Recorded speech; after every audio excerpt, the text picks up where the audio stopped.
পবিত্র মাহে রমাদান উপলক্ষে মোনা একাডেমির মুআল্লিম ট্রেনিং কোর্স 2026-এর উদ্বোধন। প্রতি বছরের মতো এবারও পবিত্র মাহে রমাদানকে সামনে রেখে ফ্রি সহিহ কুরআন তালিম কোর্স পরিচালনার লক্ষ্যে মোনা একাডেমির প্রশিক্ষকদের জন্য আয়োজন করেছে মুআল্লিম ট্রেনিং কোর্স 2026। 12 জানুয়ারি সোমবার এই কোর্সের উদ্বোধন করা হয়। উদ্বোধনী অনুষ্ঠানে প্রধান অতিথি হিসেবে উপস্থিত ছিলেন Muslim Ummah of North America মোনার ন্যাশনাল প্রেসিডেন্ট ইমাম দেলোয়ার হোসাইন। এই বিশেষ অনুষ্ঠানটি সঞ্চালনা করেন হাসান আহমেদ নোমান। পবিত্র কুরআন তিলাওয়াতের মাধ্যমে অনুষ্ঠানটির সূচনা করেন মোনা একাডেমির প্রশিক্ষক ইমাম জুনাইদ হোসাইন।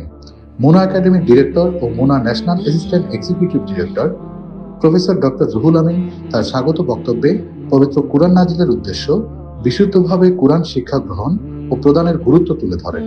কোর্স বাস্তবায়নে সংশ্লিষ্ট সকলের প্রতি ধন্যবাদ জ্ঞাপনের মাধ্যমে তিনি তার আলোচনা শেষ করেন। প্রধান অতিথি মোনা ন্যাশনাল প্রেসিডেন্ট ইমাম দেলোয়ার হোসাইন তার বক্তব্যে সারা বিশ্ব থেকে মুআল্লিমদের এই প্রশিক্ষণ কোর্সে অংশগ্রহণের জন্য মহান আল্লাহ তাআলার শুকরিয়া আদায় করেন এবং অংশগ্রহণকারীদের প্রতি কৃতজ্ঞতা প্রকাশ করেন। পাশাপাশি মোনা একাডেমির এই উদ্যোগ আল্লাহর বিশেষ সাহায্য কামনা করেন। অনুষ্ঠানে আরো উপস্থিত ছিলেন মোনা একাডেমির অ্যাডমিন শাহিদ রিদওয়ান। উল্লেখ্য, 5 দিনব্যাপী এই ট্রেনিং কোর্সের প্রধান প্রশিক্ষক হিসেবে দায়িত্ব পালন করছেন বিশিষ্ট স্কলার ও খ্যাতনামা প্রশিক্ষক শায়খ মঈনুদ্দিন হাসান।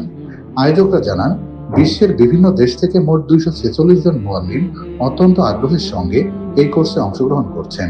এছাড়াও ফ্রি সহিহ কুরআন তালিম কোর্স আগামী 1 রমাদান থেকে শুরু হয়ে 16 রমাদান পর্যন্ত চলবে।